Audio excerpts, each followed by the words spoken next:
حسبي ربي جل اللہ ما فی قلبی غیر اللہ۔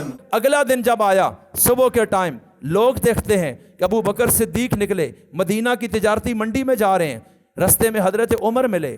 آپ کدھر جا رہے ہیں؟ کہا کہ گھر کا ذمہ دار ہوں، خرچہ میرے ذمے ہے، کچھ کماؤں گا تو نظام چلاؤں گا۔ انہوں نے کہا حضرت کیا کر رہے ہیں آپ؟ تو مسلمانوں کے والی مقرر ہو گئے، اب اگر تجارت میں لگے رہیں گے تو وہ نظام کون چلائے گا؟ تو کہا کہ یہ ذمہ داری تو تم سب نے ڈال دی ہے، اس ذمہ داری کو تو میں ہی نے نبھانا ہے۔ اب بتاؤ میں گھر کا نظام کیسے چلاؤں گا؟ میرے پاس تو کوئی راستہ نہیں، اس لیے میں جاتا ہوں اور زور کے بعد آ کے مسند خلافت پہ بیٹھ کے لوگوں کی باتیں بھی سنیں گے اور مسائل کو حل کریں گے۔ انہوں نے کہا یوں نظام نہیں چلے گا۔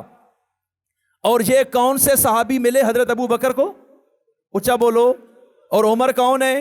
ترمذی کی روایت، ان اللہ تعالی جعل الحق علی لسان عمر وقلبی، حضور نے فرمایا عمر میرا وہ صحابی ہے جس کی زبان اور دل پر اللہ حق کو جاری فرما دیتا ہے۔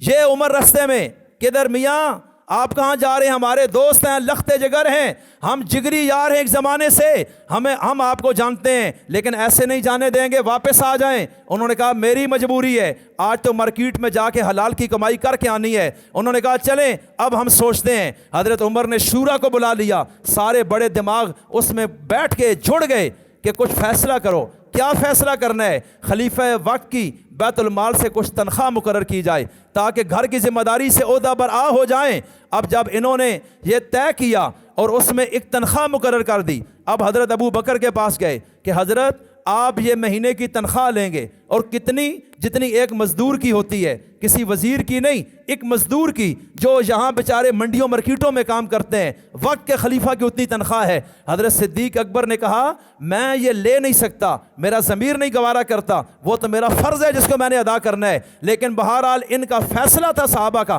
انہوں نے مجبور کر دیا، انہوں نے نہ چاہتے ہوئے تسلیم کیا۔ سارا وقت 2.25 سال میں خلافت کو دیا، تنخواہ بہت تھوڑی تھی۔ ایک دن گھر میں آتے ہیں، جب روٹی سالن کھا لیا اور ساتھ کچھ میٹھا پکا ہوا تھا، کوئی حلوہ، اور وہ گھر والوں نے پلیٹ میں رکھا۔ حضرت صدیق اکبر نے پوچھا یہ کہاں سے آیا؟ انہوں نے کہا کئی مہینے کی تنخواہ سے تھوڑے تھوڑے پیسے بچائے، ایک پلیٹ حلوے کی بن گئی ہے۔ ہم نے کہا کبھی میٹھا تو آپ کو کھلائیں اور ہم بھی کھا لیں۔ انہوں نے کہا اچھا اس کا مطلب ہے کہ تنخواہ میں ابھی اتنی گنجائش ہے کہ میٹھا بن سکتا ہے، لہٰذا ساتھ ہی آرڈر دیا اتنی تنخواہ میری مزید کم کر دی جائے، اس کے بغیر بھی نظام چل سکتا ہے۔ دنیا میں کوئی مثال ہے تو لے کر آئیں۔ پھر حضرت صدیق اکبر پر میں قربان وہ معیار قائم کر گئے کہ بعد والوں کے لیے بھی مشکل ہو گئی، اور صحابہ کہتے تھے صدیق نے بعد والوں کو مشکل میں ڈال دیا۔ اور ہم کس طرح اس نقشے پا پہ چل سکتے ہیں کہ جب ان کا جنازہ اٹھنے لگا، وفات ہونے لگی، اپنی بیٹی عائشہ کو بلایا، کہا میری بیٹی تو نے رسول اللہ کی زندگی دیکھی ہے،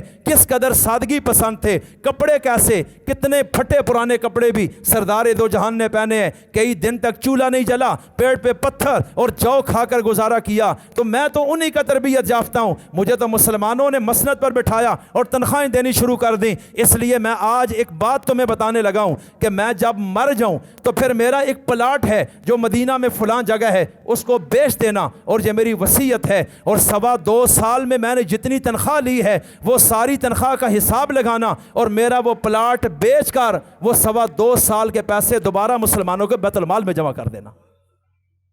دنیا میں کوئی مثال؟ آج کوئی کہے جی نہیں جی ان کو ہم پرکھیں گے یہ ٹھیک ہے یا غلط، ایسے بندے کو جوتے نہیں مارنے چاہیے۔ او بھائی تجھے کس نے اختیار دیے؟ تیری نہ نماز ٹھیک ہے، نہ زبان ٹھیک ہے، نہ نظر میں حیا ہے، نہ کان میں سچائی ہے، نہ تیرے کردار میں ایک نمبری ہے، تجھے کیسے اختیار دیا جائے امام الصحابہ کو چیک کرنے کا؟ چاہتا ہوں ان کو بنایا اللہ کے رسول نے ہے، ان کو سنوارا رسول اللہ نے ہے، ان سے بہتر ماں نے بچے پھر کوئی نہیں جنے۔ اور حضرت ابو بکر نے پھر جاتے ہوئے امت پر جو احسان کیا اس کا ذکر کر کے بات ختم کرتا ہوں۔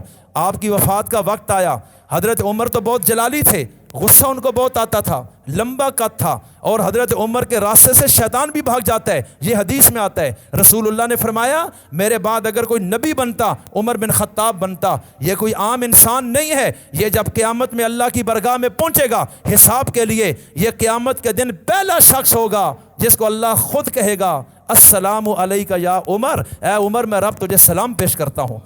آج یہ عمر بن خطاب جن کے کوڑے اور درے سے جن کی تلوار اور روب سے مسلمان بھی کانپتے تھے کہ یہ اللہ کے معاملے میں نرم دل نہیں ہے، یہ بالکل کسی کی رعایت نہیں کرتے ہیں، اتنا سخت انسان کہ جو رسول اللہ کی زندگی میں بھی اگر معمولی کوئی واقعہ کسی پر ہوا اور نبی غصے ہو گئے، یہ تلوار لے کر کھڑے ہوتے تھے، اجازت دیں میں ذرا گردن نہ اتار دوں؟ رسول اللہ کہتے وہ نوجوان تلوار کو اپنے پاس رکھو۔ اس قدر ان کا روب تھا۔ آج صدیق دنیا سے جانے لگے ہیں، صحابہ کی تو لائن لگی ہوئی ہے۔ کسی نے پوچھا ہمارے بعد، آپ کے بعد آپ جیسا شخص تو مل نہیں سکتا، اتنا رحم دل، اتنا شفیق، اتنا درد رکھنے والا، اعلیٰ منہاج نبوت زندگی گزارنے والا، لیکن پھر بھی اپنے بعد ہمارا امیر کس کو مقرر کریں گے؟ انہوں نے کہا کہ میں اپنے بعد تمہارا امیر عمر بن خطاب کو مقرر کرتا ہوں۔ بس یہ نام جو ہی سنا نا صحابہ نے تو کام گئے کہ اب تو بڑا مسئلہ بن جائے گا، وہ تو پہلے ہی اتنے زیادہ، اور اب اگر طاقت بھی آ گئی تو پھر یہاں رہیں گے ہم کیسے؟ اب حضرت صدیق اکبر نے سن لیا کہ میرے اس فیصلے سے مسلمانوں کو مسئلہ ہے۔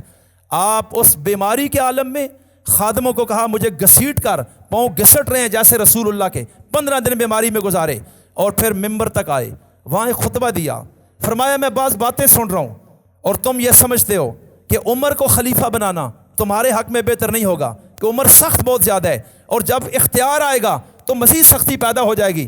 فرمایا سنو میں تمہیں جواب دینا چاہتا ہوں، رسول اللہ بھی نرم تھے، میں بھی نرم تھا، عمر کی سختی تھی تو رل مل کے کام چلتا تھا، رسول اللہ پر ذمہ داری تھی اس لیے نرم ہو گئے، پھر مجھ پر ذمہ داری آئی میں اور نرم ہو گیا، اور پھر عمر تو صرف سخت ہے لیکن جب یہ سارا بوجھ پڑے گا تو پھر نرمی آئے گی، یہ سختی اور نرمی مل کر جو نظام قائم ہوگا اس کی مثال تمہیں کبھی نہیں ملے گی۔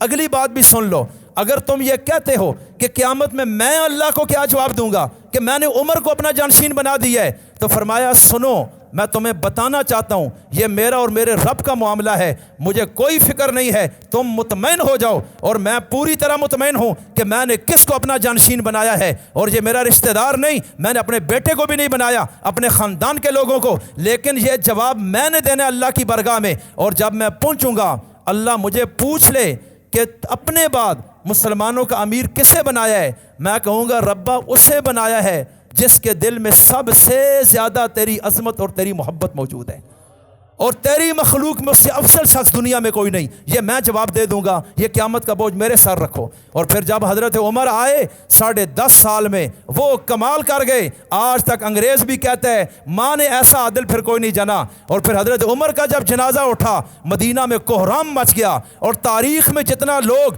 حضرت عمر کی وفات پر روئے ہیں میں نے کسی کے بارے میں اتنا نہیں پڑھا، صدیاں روتی رہی ہیں، حضرت عمر کو دنیا یاد کرتی تھی، ہائے کاش کہ حضرت عمر کو اتنا دور اور مل جاتا۔